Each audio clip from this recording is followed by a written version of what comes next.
Oh. Hello again, friends, and thanks for spending some time with us today. The subject of this week's feature is the little-known history of the 1976 through 1980 Plymouth Volare Road Runner, a car that satisfied a small niche market of enthusiasts who didn't want ordinary or boring transportation.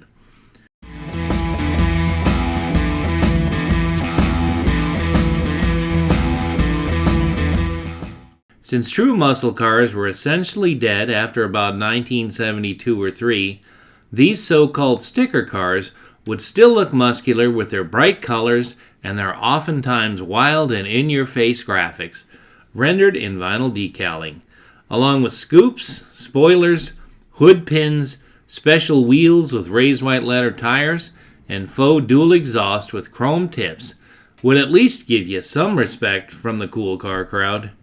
Under the hood, standard engine offerings were the only power you could get. No more special performance packages like those that were available only a few years earlier. It seems enthusiasts are always interested in horsepower ratings, but because of various sources online, as well as engineering changes over the years, as well as California emissions and high-altitude emissions, lean burn carburetors, and other such things, the following numbers are averages of horsepower. Please comment if you can quote more reliable numbers. The 225 six-cylinder comes in at about 100 horsepower average. The 318, I found numbers anywhere from 150 to 175. And the 360, I found numbers up to 225 horsepower. Again, if you can shed some more light on that, please let us know. This was generally the formula used. Take a standard production car, offer buyers a unique package, and also offer most, if not all, of the factory options. The customer got a more enjoyable and user-friendly car to drive, and the car companies made additional profits. This era of the automobile was dubbed Malaise Era by some of the folks who worked in the industry, or who maybe staffed the car-related magazines at the time. There are no hard and fast rules as to year range either, but over the past 40-plus years or so, it's generally acknowledged that cars built from 1973 to approximately 1987 fall into this category. Naturally, there will always be exceptions. In the case of the Plymouth Volare Road Runner, as well as its Dodge cousin, the Aspen RT, the performance image so desired by a small percentage of new car buyers was merely skin deep and was as close as your neighborhood dealer.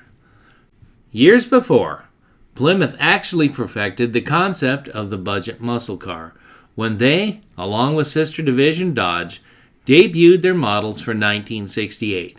The Road Runner and the Super Bee, respectively. Sales took off, and Chrysler had instantly created a new sub-market.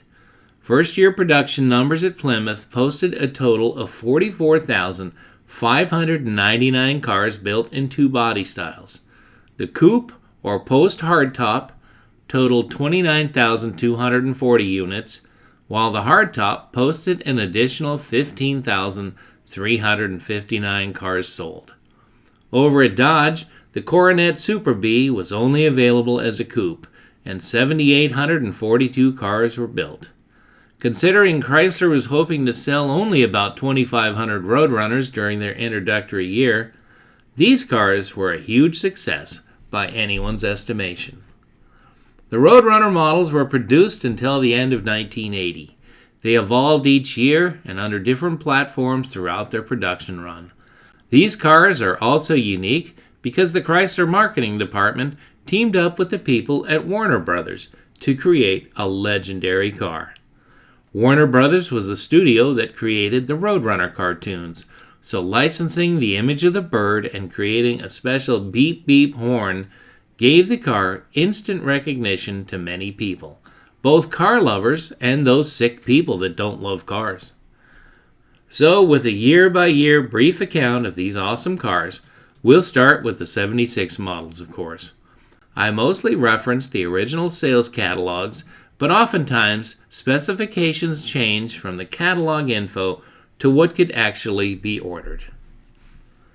Based on the new 476 F body, the Road Runner became a sub-series of the Volare. Any options that were offered on the standard Volare models could theoretically be ordered on the Road Runner, as well as on the Dodge Aspen RT.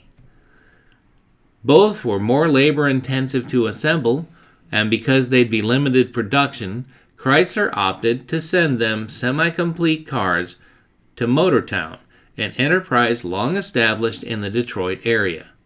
There were, and still are today, many specialized businesses that are geared to serve the auto manufacturers in every capacity imaginable. Motortown created many low-production specialty cars, like the first-year Mustang Cobra II in 1976 and the 77 Pontiac Can-Am. It was run by the incomparable Jim Wangers, who had a colorful and storied history with Pontiac and several other brands. A future Road Runner would be partially assembled near Detroit and then sent to Motortown for completion. I believe the completed cars were then sent back to Chrysler for normal distribution. The formula at Motortown remained unchanged for all 5 years of production, with every future Road Runner going through the same process. All cars, once delivered to Motortown, would receive a front spoiler integrated into the front wheel opening flares, matching rear wheel flares, louvered quarter windows, a rear 3-piece spoiler and stripe kit, and varied in color and design each year. For 1976, the Volare could be ordered with the Road Runner package. The only reference I found for the 76 cars was in the revised edition of the showroom catalog. This often indicates that a model was first introduced after the model year began. There is no mention of specific colors or other features of this package, so one can assume that every normal production color, along with standard and optional equipment, could be ordered. This model continued on for 1977 because sales numbers for the introductory year were very promising, especially for a mid-year edition. Once production ended and the bean counters at Chrysler's reflected back on the sales numbers of these specialty cars, it seems that the abbreviated 1976 model year was also the highest sales numbers posted during the Road Runner's 5-year production run. For 1977, the big news this year was the availability of T-tops for the two-door F-bodies. The Road Runner option was still a package for 77 with slight change in graphics. Presumably, these cars were available in most or all of the exterior and interior color choices, as well as having standard and optional features that the standard Volare also had. For 1978, the stylists and marketing people at Chrysler really upped their game. Sportiness, particularly geared towards young people, was now the order of the day. The Volare got Fun Runners, a series of packages based on this model. They also offered a Sun Runner, a Fun Runner, a Super Coupe, and finally a Road Runner. Dodge cars had similar packages, and the truck division even had the adult toy line, which included the Little Red Express, the Warlock, and Macho packages for trucks and Ram Chargers. And let's not forget about the street van, all to name a few. Yeah, Chrysler was all in to capture the youth market of the late 70s and early 80s. The Road Runner package had some really striking stripes this year. The sales brochure insinuates that they were available in all colors, but all I've ever seen is Spinnaker white and bright canyon red on these cars. Incidentally, this was the same color sprayed on every Little Red Express truck in 1978 and 9.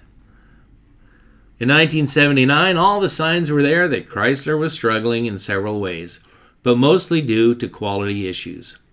All the auto publications of the day were reporting the myriad of problems facing the nation's number 3 automaker. Before social media, this is how we heard about things like this. But let's face it, every American manufacturer during this time period wasn't building a high-quality car. Recalls and other issues plagued each company, allowing many imports a strong foothold into the U.S. market.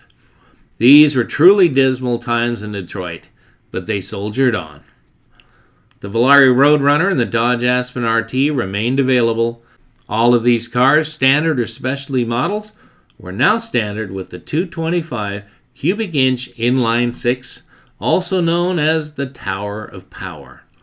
The 318 and 360 were still available if a buyer selected them, but these V8s were not available in all areas of the country. This year, the Roadrunner's stripes ran across the car's sides from front to rear, positioned on the lower third of the profile.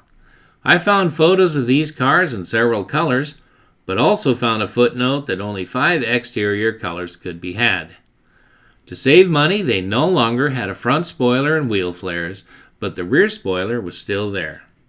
Color-keyed mirrors, a blacked-out grille, and new cast aluminum sport wheels were now standard on the Roadrunner. Because these cars were now much simpler and less involved to produce, I believe that production was taken over by Chrysler on its standard assembly lines. There were no extra expenses transporting them to and from Motortown, nor the extra cost billed by Motortown for each completed unit. For 1980, the Volares and all other Chrysler F-Body cars' final year still offered the Roadrunner package. This year's package looked similar to the 79 cars, except the stripes were very subtle, probably the most conservative of any of the other years. Maybe the marketers at Chrysler wanted the cars to appeal to non-car enthusiasts as well. Not many were sold, and the program died without any fanfare. There's little doubt that the larger-than-most mid-size Volare and Aspen models were a huge sales success. In fact, from 1976 to 1980, Chrysler sold 1,036,477 of the Volare alone. Add in the sales numbers of the Aspen, and this was a very successful model by anyone's standard. Despite these huge sales numbers, the sporty Volare Roadrunner only managed to capture a mere 18,719 units, or less than 2% of total production. These cars are now a part of the colorful and extensive history of the Chrysler Corporation, who themselves have seen many radical changes throughout the years. Well, that's a brief look at these iconic models from the 1970s. We have links provided for 2 cars that are prime examples of the Chrysler F-Body. Thanks for watching, and we'll see you again next week.